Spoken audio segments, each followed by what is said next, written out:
ఒక్క కొత్త పథకం లేదు, పెన్షన్ పెంచింది లేదు. పక్క రాష్ట్రంలో చంద్రబాబు నాయుడు గారు మొన్ననే ముఖ్యమంత్రి అయ్యిండు. ముఖ్యమంత్రి అయిన వారం రోజుల లోపలనే చంద్రబాబు నాయుడు పెన్షన్లు పెంచిండు. మరి నాకు 10 నెలలు అయింది, నీకెందుకో పెంచేస్తలేదు, నీకెందుకో ఇచ్చిన మాట యాదికి లేదు. 100 రోజుల్లో చేస్తా అన్నాడా లేదా? 100 రోజులు అన్నాడా? మరి చేస్తున్నాడా? చేస్తలేడు. అందుకే నేను మీ అందరితో ప్రార్థించేది ఒకటే, మనకు తాత్కాలికంగా కొంత ఇబ్బంది ఉండొచ్చు, ఎమ్మెల్యే వేయండి కావచ్చు, గెలిపించిన కార్పొరేటర్లు కూడా కొంతమంది జంపు కావచ్చు, మీకు బాధ ఉండొచ్చు, కొంత ఇబ్బంది ఉండొచ్చు.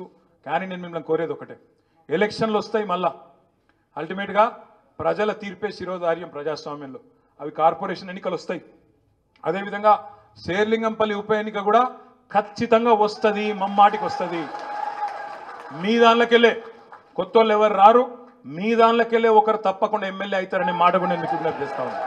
కార్పొరేటర్లు కూడా 10 మందిని చాకుల్లాంటి కార్యకర్తలను, చాకుల్లాంటి నాయకులను, పోయినోళ్ళ జాగాలు కూడా 10 మందిని తప్పకుండా కొత్త కార్పొరేటర్లను చేసే జిమ్మదారి కూడా పార్టీదే, మేమందరం కూడా తీసుకుంటాం.